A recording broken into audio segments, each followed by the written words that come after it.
지금 제가 서 있는 곳은 사우디아라비아 리야드에서 동쪽으로 100km 떨어진 사막입니다. 온도계는 오후 2시 54도를 가리키고 있어요. 발밑으로는 뜨거운 모래만 끝없이 펼쳐져 있습니다. 이곳 사람들은 이 땅을 마우트 아라르드 죽음의 땅이라고 부릅니다. 1년 강수량이 50mm도 안 되거든요. 서울의 30분의 1 수준이에요. 그런데 제가 지금 여러분께 보여드릴 건 정말 믿기 어려운 광경입니다. 저 뒤에 보이는 하얀 건물 온실인데요. 안에 들어가 보시겠어요? 문을 열고 들어서는 순간 완전히 다른 세계가 펼쳐집니다. 시원한 바람이 불고 초록색 식물들이 가득해요. 그리고 여기 이 빨간 열매들이 보이시나요? 체리토마토입니다. 사막 한복판에서 자란 토마토요. 하나 따서 맛보겠습니다. 달콤하고 진한 맛이 입안에 퍼져요. 한국에서 먹던 토마토와 똑같은 맛입니다. 아니, 어쩌면 더 진할지도 모르겠어요. 이게 어떻게 가능한 일일까요? 1년 전만 해도 이곳에는 온실은커녕 나무 한 그루 없었거든요. 현지 사람들은 이 땅에서는 뭘 해도 죽는다고 말했어요. 3대째 농사를 포기한 집안들이 태반이었습니다. 그런데 지금 이 온실에서는 하루에 200kg의 토마토가 수확되고 있어요. 유럽으로 수출까지 하고 있습니다. 사막에서 자란 토마토가 파리와 런던 식탁에 오르고 있는 거예요. 도대체 무슨 일이 일어난 걸까요? 한국에서 온 농업 기술자들이 어떻게 이 불모의 땅을 기적의 농장으로 바꿔놓은 걸까요? 그리고 왜 현지 사람들은 이곳을 희망의 땅이라고 부르기 시작했을까요? 오늘 저는 여러분께 그 놀라운 이야기를 들려드리려고 합니다. 기술과 열정, 그리고 포기하지 않는 한국인의 정신이 만들어낸 진짜 기적의 이야기를요. 지금부터 시작합니다. 저는 2024년 봄 한국의 한 식품기업 스마트팜 기술팀의 일원으로 사우디아라비아 리야드에 발을 내딛었습니다.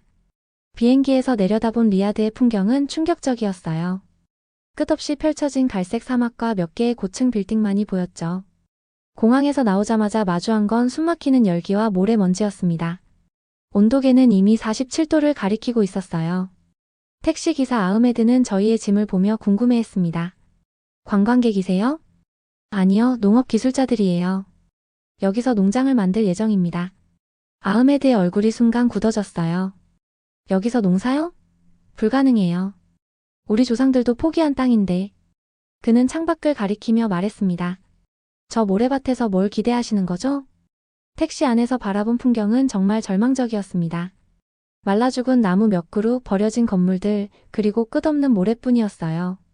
동료 박민수 연구원이 작은 목소리로 중얼거렸습니다. 정말 여기서 뭔가 잘할 수 있을까요? 하지만 저희는 달랐습니다. 가방 속에는 한국의 첨단 농업 기술이 담긴 설계도가 들어있었고, 마음속에는 사막을 푸르게 만들겠다는 다짐이 불타고 있었거든요. 한국에서 출발하기 전 김태수 박사가 말씀하신 게 생각났어요. 우리가 가는 곳은 절망의 땅이 아니라 가능성의 땅입니다. 아무도 시도하지 않았기 때문에 더 큰 기회가 있는 거예요. 리야드 교회에 도착한 순간 저희 앞에 펼쳐진 건 2000제곱미터의 황량한 모래밭이었습니다. 바람은 거세게 불고 해는 자결하고 그 어디에도 생명의 기운은 찾아볼 수 없었어요.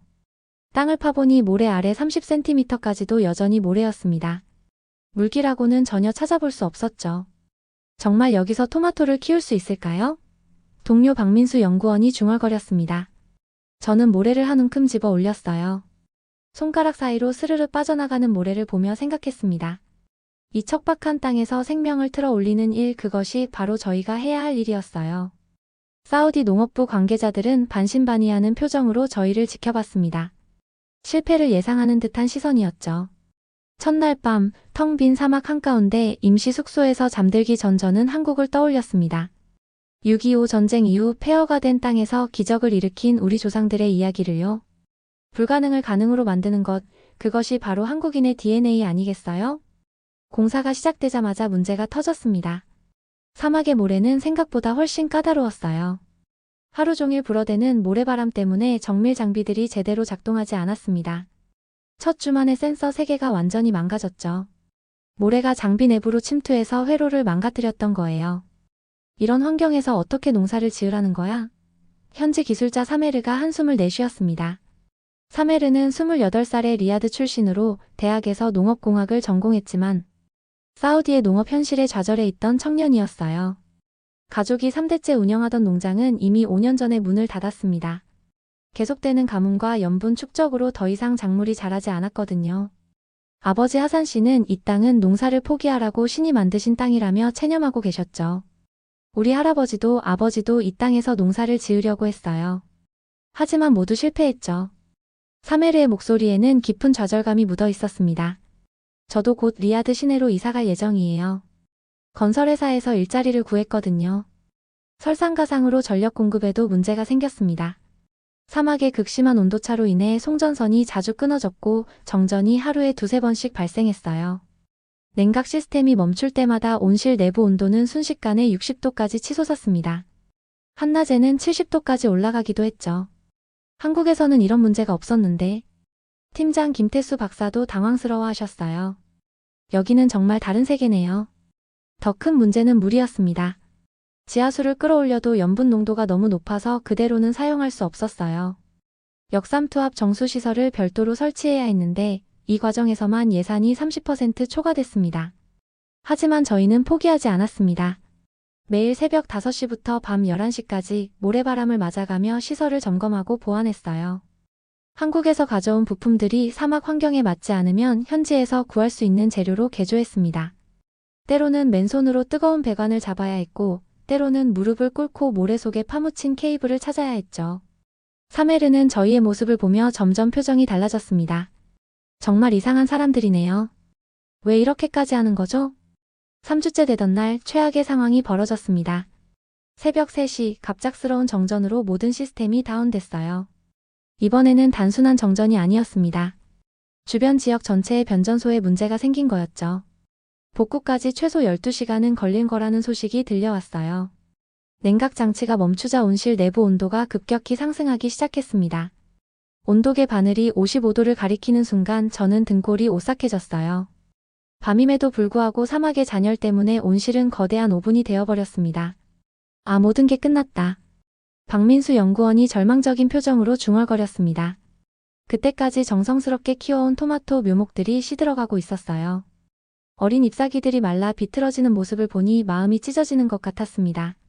한국에서 공수해온 특수 품종 씨앗들, 3개월간의 준비 과정, 1억 원이 넘는 투자 비용, 그 모든 것이 하룻밤 사이에 물거품이 될 위기였죠. 김태수 박사는 맨발로 뜨거운 온실 바닥을 뛰어다니며 수동으로 시스템을 가동시키려 했습니다. 손바닥이 화상을 입을 정도로 뜨거운 배관을 직접 만지시면서도 포기하지 않으셨어요. 땀이 비 오듯 흘러내렸지만 멈추지 않으셨습니다. 이건 그냥 기술이 아닙니다. 이건 우리들이 약속입니다. 김태수 박사의 목소리가 떨리고 있었어요. 한국 농업의 가능성을 보여주겠다고 약속했잖아요. 온실 밖에서는 현지 관계자들이 멀찍이 서서 저희를 바라봤습니다.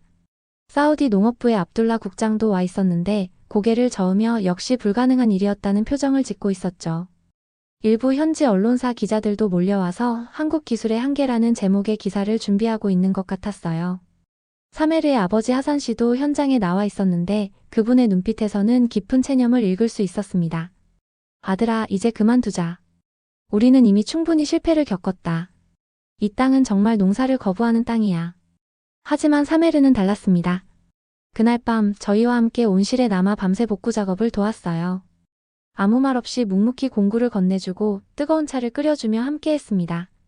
포기하면 정말 끝이에요. 한 번만 더 해봐요. 사메르의 목소리에는 간절함이 묻어 있었습니다. 새벽 6시가 되어서야 간신히 전력이 복구됐고 냉각 시스템이 다시 돌아가기 시작했어요. 그로부터 정확히 일주일 후 믿을 수 없는 일이 벌어졌습니다. 온실 한켠에서 작은 녹색 구슬 같은 것이 보이기 시작한 거예요. 토마토 꽃이 맺힌 것이었습니다. 저는 눈을 비비고 다시 봤지만 분명했어요. 완두콩만 한 크기의 초록색 토마토가 줄기에 매달려 있었습니다. 박사님, 이것 좀 보세요. 저는 흥분해서 소리쳤습니다. 김태수 박사가 달려오셨고 작은 토마토 꽃을 보시더니 무릎을 꿇고 주저앉으셨어요. 그리고 작은 목소리로 중얼거리셨습니다. 살았구나. 정말 살았구나. 박민수 연구원도 온실로 뛰어와서 확인했습니다. 정말이네요. 진짜 잘하고 있어요. 그의 목소리는 떨리고 있었어요. 3주간의 절망적인 상황 끝에 찾아온 희망의 신호였거든요. 사메르도 소식을 듣고 달려왔습니다. 작은 초록색 토마토를 보는 사메르의 눈에서 눈물이 흘러내렸어요. 정말 정말 잘 왔네요. 이 사막에서. 하지만 진짜 기적은 그 다음 주에 일어났습니다. 녹색이던 토마토가 점점 노랗게 변하더니 마침내 탐스러운 빨간색으로 익어가기 시작한 거예요. 사막 한가운데서 자란 첫 번째 체리 토마토였습니다. 크기는 작았지만 색깔은 한국에서 본 것보다도 더 선명했어요. 온실을 찾는 사람들이 늘어나기 시작했습니다. 처음에는 반신반의하던 현지 농민들, 사우디 농업부 관계자들, 심지어 인근 대학의 농업학과 교수들까지 몰려왔어요. 모두가 믿을 수 없다는 표정으로 빨간 토마토를 바라봤습니다. 사메르의 아버지 하산 씨가 온실로 들어오셨을 때 그분의 표정은 완전히 달라져 있었어요. 붉게 익은 토마토를 바라보며 떨리는 목소리로 말씀하셨습니다. 우리 땅이 다시 숨을 쉬고 있구나. 그분의 눈에도 눈물이 고여 있었습니다. 60년을 살면서 이런 걸 보게 될 줄은 몰랐네. 성공 소식이 퍼지자 사우디 농업부에서 정식 검증단이 파견됐습니다. 12명으로 구성된 전문가 팀이 온실을 방문해서 모든 시설과 데이터를 꼼꼼히 검토했어요. 자동 온습도 조절 시스템, 인공지능 기반 급수 관리, 드론을 이용한 방제 시스템까지 한국의 첨단 기술들이 하나씩 시연됐죠. 검증단장인 압둘라 박사는 데이터를 보며 감탄했습니다. 물 사용량이 기존 농법의 30% 수준이네요. 게다가 수확량은 오히려 더 많고요. 하지만 현지 농업 전문가 파리드가 가장 놀란 것은 다른 부분이었습니다. 저희가 매일 아침 저녁으로 토마토 상태를 확인하는 모습을 보고는 말했어요. 이 기술들은 어디서나 구할 수 있어요. 센서도 컴퓨터도 급수시설도 돈만 있으면 살 수 있거든요. 하지만 당신들이 하는 건 다르네요. 이건 사람이 아니라 정성을 배워야 되는 기술 같아요. 김태수 박사는 미소를 지으며 대답하셨어요. 토마토도 마음을 알아야 자랍니다. 기계는 물과 양분을 주지만 사람은 사랑을 주거든요. 실제로 저희 팀원들은 매일 아침 저녁으로 온실을 순회하며 토마토 하나하나의 상태를 확인했습니다. 잎의 색깔이 어제보다 진해졌는지, 줄기의 굵기는 적당한지, 뿌리 주변의 토양 상태는 어떤지까지 세심하게 관찰하며 기록했어요. 데이터만으로는 알 수 없는 미묘한 변화들을 놓치지 않기 위해서였죠. 온도가 2도만 올라가도 잎사귀 색깔이 달라져요. 습도가 5% 떨어져도 줄기가 조금씩 시들어들죠. 박민수 연구원이 설명했습니다. 센서로는 측정할 수 없는 변화들이 있어요. 사메르는 저희의 이런 모습을 보며 감탄했습니다. 기술자가 아니라 농부네요. 진짜 농부. 그때부터 사메르도 저희와 함께 토마토를 돌보기 시작했어요. 한국식 농업 철학을 배우며 점점 자신의 일처럼 애착을 갖게 됐습니다. 어느 날 저녁 사메르가 물었습니다. 한국에서도 이렇게 하세요? 당연하죠. 농사는 기술이 아니라 마음이거든요. 김태수 박사가 대답하셨어요. 우리 할아버지들도 그렇게 하셨고 우리 아버지들도 그렇게 하셨어요. 기계가 발달해도 변하지 않는 건 사람의 정성이에요. 을 주거든요. 실제로 저희 팀원들은 매일 아침 저녁으로 온실을 순회하며 토마토 하나하나의 상태를 확인했습니다. 잎의 색깔, 줄기의 굵기, 뿌리 주변의 토양 상태까지 세심하게 관찰하며 기록했어요. 데이터만으로는 알 수 없는 미묘한 변화들을 놓치지 않기 위해서였죠. 사메르는 저희의 이런 모습을 보며 감탄했습니다. 기술자가 아니라 농부네요. 진짜 농부. 그때부터 사메르도 저희와 함께 토마토를 돌보기 시작했어요. 한국식 농업 철학을 배우며 점점 자신의 일처럼 애착을 갖게 됐습니다. 도시로 떠나려던 사메르에게 변화가 일어났습니다. 어느 날 오후 사메르는 온실 한가운데 서서 갓 수확한 체리토마토를 입에 넣었어요. 달콤하고 진한 맛이 입안에 퍼지자 사메르의 눈에서 눈물이 흘러내렸습니다. 이 맛. 어릴 때 할아버지 농장에서 먹던 토마토 맛이에요. 사메르의 목소리가 떨리고 있었습니다. 20년 만에 다시 느껴보는 맛이네요. 그날 저녁 사메르는 집에 돌아가서 아버지 하산 씨에게 토마토를 건넸습니다. 처음에는 의구심을 품던 하산 씨도 토마토를 한 입 베어 물고는 놀라셨어요. 이게 정말 우리 땅에서 자란 거냐? 하산 씨의 눈에도 눈물이 고였습니다. 처음으로 아버지가 웃는 걸 봤습니다. 사메르가 나중에 저희에게 말했어요. 하산 씨는 아들이 수확한 토마토를 받아들고는 한참을 바라보셨어요. 그리고 오랜만에 환한 미소를 지으셨습니다. 5년 전 농장을 포기할 때부터 사라졌던 그 미소였죠. 사메르야, 우리 다시 시작해보자. 이번엔 정말 다를 것 같구나. 하산 씨의 목소리에는 새로운 희망이 묻어 있었습니다. 사메르는 그날 밤 저희에게 말했습니다. 저도 남을게요. 건설회사 일자리도 포기할게요. 이제 이 땅을 믿어도 될 것 같아요. 다음 날부터 사메르의 태도가 완전히 달라졌습니다. 더 이상 사막을 원망하지 않았어요. 대신 사막과 함께 살아가는 방법을 배우고 싶어 했습니다. 한국의 농업 기술과 제가 태어난 이 땅의 특성을 결합해서 새로운 농업의 길을 찾고 싶어요. 사메르는 매일 새벽 6시부터 온실에 나와서 토마토 상태를 점검했습니다. 저희가 가르쳐준 방법대로 잎의 색깔, 줄기의 상태, 토양의 습도까지 꼼꼼히 기록했어요. 그리고 궁금한 게 있으면 언제든 물어봤습니다. 왜 이 토마토는 다른 것보다 작게 자라요? 습도를 높이면 잎이 더 잘 자라가요? 한국에서는 토마토를 언제 수확해요? 김태수 박사는 사메르의 열정적인 모습을 보며 흐뭇해하셨어요. 이제 진짜 농부가 되어가는구나. 성공 사례가 입증되자 정식 협약이 체결됐습니다. 저희 회사와 사우디 정부 간의 농업기술교육센터 설립 계약이었어요. 투자 규모만 200억 원에 달하는 대형 프로젝트였습니다. 사메르는 첫 번째 현지 연수생 담당 조교가 됐어요. 한국 기술을 배우고 싶어하는 사우디 청년들이 정말 많아요. 벌써 1차 교육생 신청자만 500명이 넘었거든요. 사메르가 신나는 목소리로 말했습니다. 하지만 단순히 기계 사용법만 가르치면 안 되겠어요. 김태수 박사도 동감하셨어요. 맞아요. 기술 이전이 아니라 마음 이전이 필요해요. 농사는 기계로 하는 게 아니라 마음으로 하는 거니까요. 교육 프로그램은 단순한 기술 교육을 넘어섰습니다. 작물과 교감하는 법, 사막 환경을 이해하고 활용하는 법, 그리고 무엇보다 포기하지 않는 정신력을 기르는 것이 핵심 커리큘럼이 됐어요.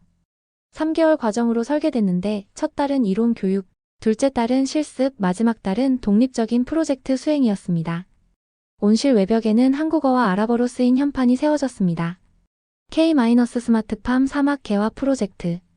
첫 연수생들이 도착했을 때 사메르는 저희가 처음 도착했던 그날의 이야기를 들려줬어요. 6개월 전까지만 해도 저는 이 땅에서 농사를 포기하려던 사람이었어요. 하지만 한국 선생님들이 보여준 건 기술이 아니라 희망이었습니다. 20대 초반의 연수생 아흐메드가 손을 들고 물었습니다. 정말 이 사막에서 뭔가 잘할 수 있나요? 사메르는 미소를 지으며 대답했어요. 불가능해 보이는 일도 포기하지 않으면 가능해집니다. 저희가 그 증거거든요. 교육 첫날 김태수 박사는 연수생들에게 말씀하셨어요. 여러분이 배울 건 스마트팜 기술이 아니라 농부의 마음입니다. 기계는 도구일 뿐이에요. 진짜 중요한 건 식물을 사랑하는 마음이거든요. 6개월 후 첫 수확물이 유럽으로 수출됐습니다.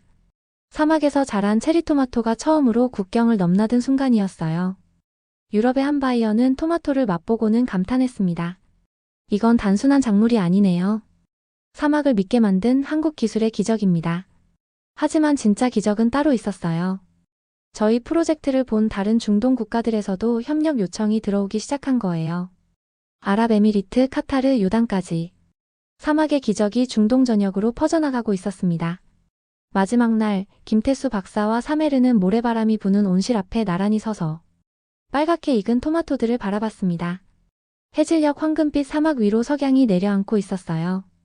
우리가 심은 건 기술이었는데 자란 건 희망이네요.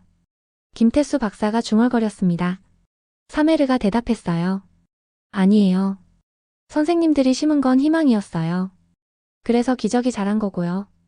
오늘도 리야드 교회의 그 온실에서는 붉은 토마토들이 익어가고 있습니다. 사막 한가운데서 피어난 작은 기적들이죠. 그리고 그 기적을 보기 위해 세계 각국의 농업 전문가들이 찾아오고 있어요. 지금 이 순간에도 중동 곳곳에서 새로운 온실들이 건설되고 있어요. 이집트, 모로코, 요단, 아랍에미리트까지. 한국의 작은 기술팀이 심은 씨앗이 중동 전체로 퍼져나가고 있는 거예요. 사메르는 지금 아랍 청년들의 농업 멘토가 되었습니다. 그가 자주 하는 말이 있어요. 사막은 절망의 땅이 아니라 가능성의 땅입니다. 다만 그 가능성을 믿고 끝까지 포기하지 않을 사람이 필요할 뿐이에요. 김태수 박사님도 여전히 그곳에 계십니다. 새로운 작물 실험을 계속하고 계세요. 토마토 다음에는 오이, 파프리카, 그리고 딸기까지 도전하고 있다고 해요. 사막의 한계를 계속 넓혀가고 싶다는 게 박사님의 말씀이에요. 1년 전 제가 그 온실을 다시 방문했을 때 가장 인상 깊었던 건 사람들의 표정이었습니다. 절망에서 희망으로, 포기에서 도전으로 바뀐 그 눈빛들이요. 한 할머니가 손자와 함께 온실을 구경하며 말씀하시더라고요. 이제 우리 손자도 농부가 될 수 있겠구나. 여러분의 삶에서도 지금 불가능해 보이는 일이 있나요? 이 사막의 토마토처럼 여러분의 꿈도 언젠가는 꽃을 피울 거예요. 포기하지만 않는다면 말이에요. 이런 감동적이고 의미 있는 이야기들을 더 많이 전하고 싶습니다. 구독과 좋아요로 응원해 주시고 알림 설정까지 눌러서 더 많은 분들과 함께 이 따뜻한 이야기를 나누어 주세요. 다음 주에는 또 다른 놀라운 한국인의 이야기로 찾아뵙겠습니다. 감사합니다.